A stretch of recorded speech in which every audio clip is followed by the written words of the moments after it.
My name is Angela Sutton. I'm 28, and I'll never forget the day my family tried to take everything from me, not knowing that I had already secured my future. I was always the responsible daughter, the one who worked hard, while my younger sister Isa, 25, lived like an Instagram star. While she showed off expensive bags and trips to Europe, I spent long hours working to help manage our family's business. Our dad, Robert Sutton, built a hotel business from scratch, and I had been learning about it since I was 16. Angela, you need to understand, this business takes sacrifices, my dad would say whenever I missed plans with friends to work late. Meanwhile, Isa spent money carelessly. Your sister is young, let her enjoy herself, she'll grow up soon, my mom, Margaret, would say, always defending Isa, but Isa didn't change. At 25, she still lived with our parents and didn't have a real job, other than posting on social media, while I ran 3 of our hotels, working 12-hour days. Then, 6 months ago, I met Jonathan, our new financial advisor. He was sharp and honest, and he quickly found something wrong in our company's financial records. One day, he came to my office, closed the door, and said, Angela, I've looked through the last 5 years of accounts. Did you know your sister spent over $2 million of company money?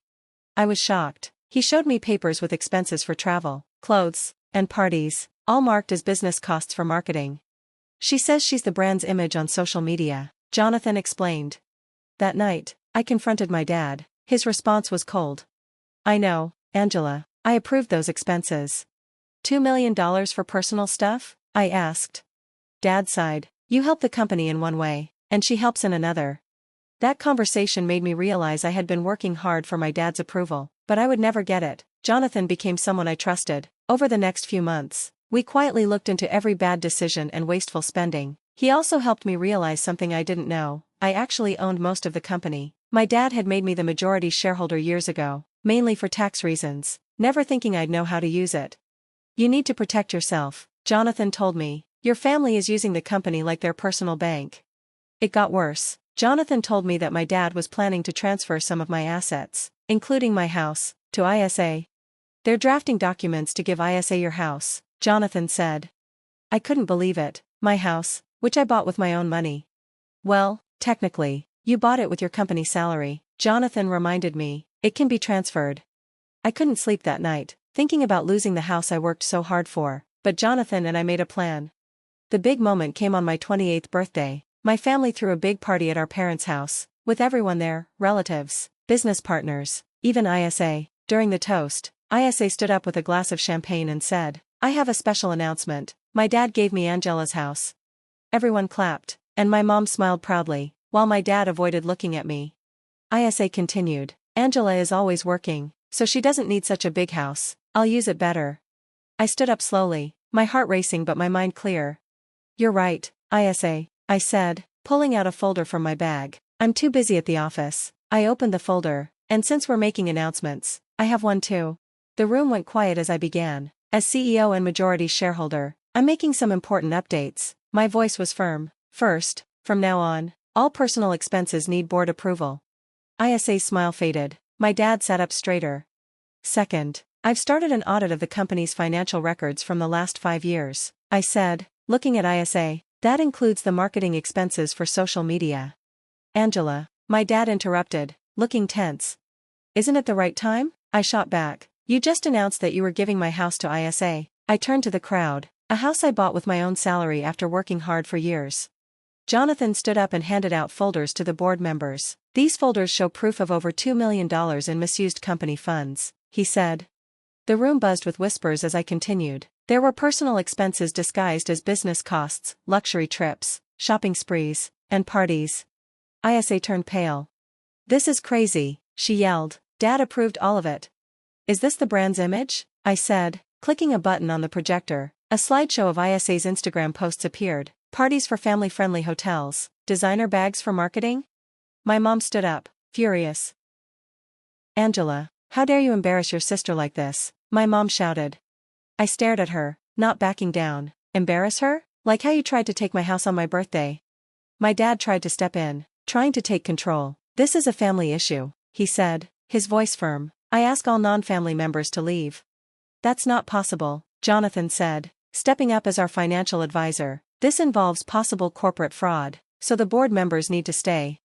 The next few minutes were chaos. Isa was crying. saying it was all a mistake. My mom was yelling about loyalty. My dad was trying to calm the board members, who were flipping through the papers with growing concern.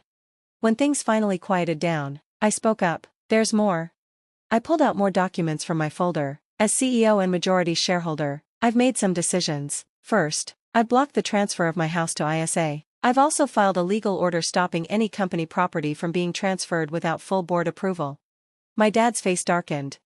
You can't do this, he shouted. Actually, I can, I replied calmly. I'm the majority shareholder, remember? You set it up that way for tax reasons. He clenched his jaw. That was just a technicality, he muttered. I was supposed to have real control. The room went silent. Some board members shook their heads, writing notes. Thanks for clearing that up, Dad, I said smoothly. Anyone else want to admit to messing with the company? ISA rushed at me, furious. Jonathan stepped between us. Careful, he warned. Attacking a corporate executive during an official meeting can have serious legal consequences. ISA stopped, her fists clenched. You're just jealous, she spat. You've always been jealous of me. I laughed bitterly. Jealous? Of what? That you've never worked a day in your life? That you've wasted millions on parties while I built this company? Enough. My dad slammed his hand on the table. Angela, if you keep going down this road, you'll destroy this family.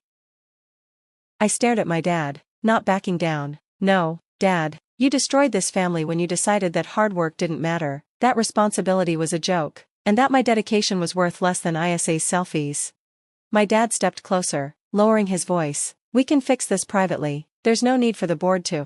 I raised my voice on purpose. Oh, now you want privacy after humiliating me in front of everyone? No, Dad, this gets settled right here, right now. I stood straight in front of the board, my expression firm. The years of hard work, sacrifice, and betrayal weighed on me, but I didn't let it show. This was my moment to take back control, to set things right.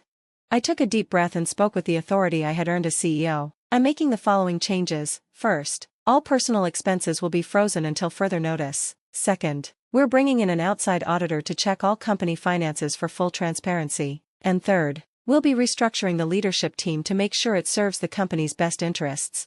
The room was silent, and you could feel the tension. My mom jumped up, her face red with anger. You can't do this. You can't just push us out like this, she yelled, panic in her voice. I met her glare with calm. I'm not pushing anyone out, I said steadily. I'm professionalizing the company I helped build, the company I sacrificed for, while you treated it like a personal bank. I turned to the board, who were all watching closely, some nodding. Who seconds the motion? I asked. There was a moment of hesitation, then hands started to raise one by one, and it was clear the decision was made. Across from me, my dad slumped in his chair, his once strong presence now diminished. He looked tired, as if the weight of his choices had caught up with him. ISA, who had been quiet until now, suddenly tried a different approach. She leaned forward, her face softening, and her voice became pleading. Angela, please, she said, her eyes full of unshed tears. We're sisters, we're family, how can you do this to us? For the first time that night, my voice wavered. I swallowed hard, trying to keep my composure, but her words hit deep. Family, I repeated, almost in disbelief, my hands balled into fists. Where was family when I was working weekends while you were out partying? Where was family when I skipped vacations 3 years in a row to save the Barcelona hotel? Where was family when you all decided my house, my home, paid for with my own money, was just another thing to give away? The room was dead silent. Then Jonathan stepped forward and placed another stack of papers on the table. He looked calm, but his presence was powerful. There's one more thing we need to discuss, he said, the personal accounts. At those words, my dad turned pale. He grabbed the table like he needed it to hold himself up. In a whisper, he muttered, please stop.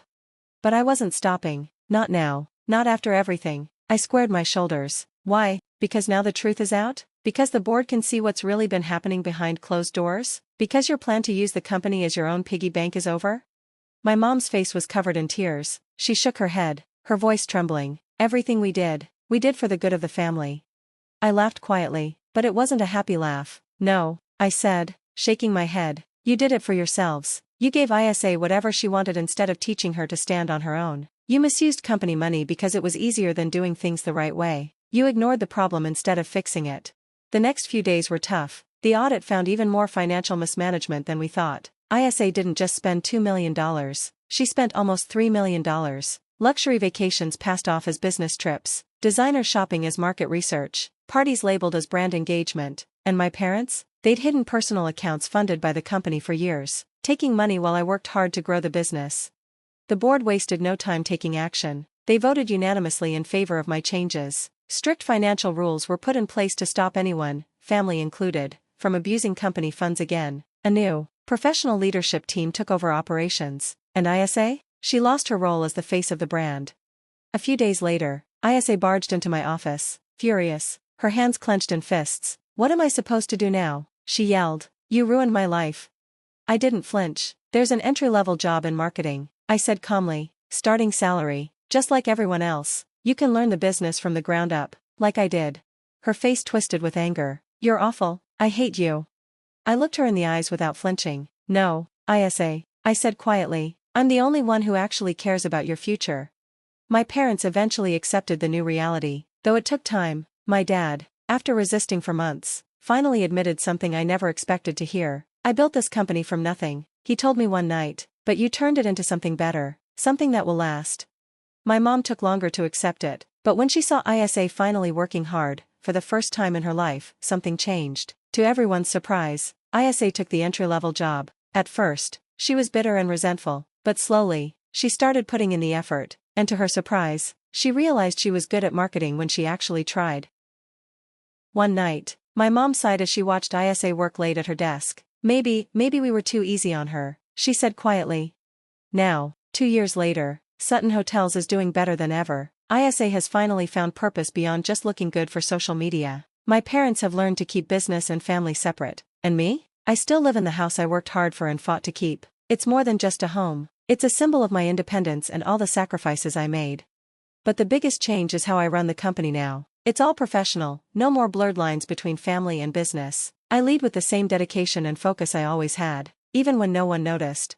Loving your family doesn't always mean giving in or letting them take advantage. Sometimes, it means setting boundaries and making tough choices for your own growth. I had to stand up and make decisions that were hard, even if they upset people I cared about. It wasn't easy, but it was the right thing to do. Jonathan, now my husband, has been by my side through it all. He wasn't just my financial advisor, he became someone I could always count on. From the moment we started working together, he understood the situation better than anyone. The trust and respect we've built made all the difference. One piece of advice Jonathan gave me stuck with me through everything. Sometimes, you have to shake the family tree so the rotten apples fall, and the strong ones have room to grow. At first, I didn't fully get it, but now, seeing how things turned out, I understand. Letting go of the things that weren't helping me, whether it was toxic family dynamics or unhealthy behaviors, allowed for something better to come. The business is in a great place, and so am I. I don't regret any of it. What matters now is that I'm in control, and I've built something I'm proud of. Thanks for watching. If you enjoyed this story, like the video and subscribe to our channel. This is Karma's Revenge, where justice always finds its way. See you next time.